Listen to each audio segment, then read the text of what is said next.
Do you share your life with a person who snores? It's a noisy problem, but now it has a quiet solution. As we learn from Dr. Bryan Keropian, dentist and inventor of a newly patented device that stops the noise and lets everyone get a good night's sleep. Snoring, which is a problem that affects 60% of all adults over 40. Unbelievable. 90 million Americans have snoring problems. And 27% of all couples sleep in separate rooms because of the snoring. What causes snoring is that as we go into a deep sleep, the tongue rolls backwards and blocks about 3/4 of the airway. The tissues in the throat start to rattle and vibrate because of the fast air. The CPAP absolutely is 100% successful when it can be tolerated. CPAP is a mask that fits over the face, blows air up the nose, goes all the way down the throat, and where the tongue is rolled back, it pushes this tongue forward because there's enough pressure and opens the airway. So it's tough. I mean, you've got something that's really blowing a lot of air in your face, and it's difficult. Plus, there's a mask, it's confining, it leaks, it blows in the eyes. I mean, these are the excuses I hear day in and day out from people.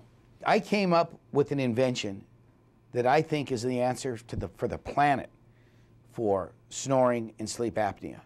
My patented invention keeps the tongue restrained, doesn't let it fall all the way back, and is able to keep the airway open so that we reduce the number of times we stop breathing and eliminate snoring.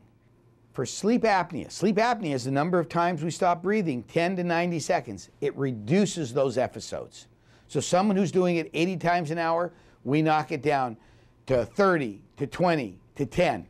Here's my mouthpiece. Now, everyone has seen an upper retainer. They know what an upper retainer. This used to be with metal, like a retainer, but it's all plastic. So basically, it's a plastic retainer with a piece of plastic that runs across the back. So if this went in my mouth, this goes across the back.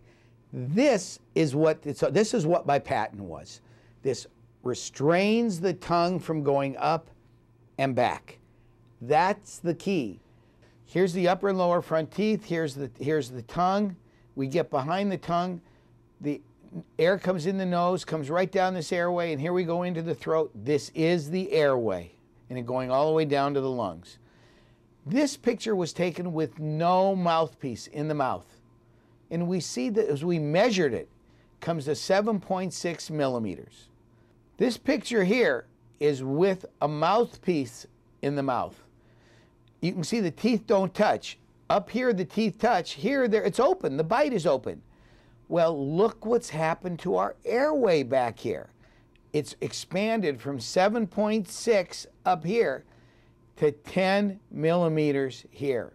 We can expand the airway. We are providing answers for people who can't wear the CPAP, who are tired, who aren't sleeping in the same room with their wives, they're falling asleep at the wheel, they're fatigued at work.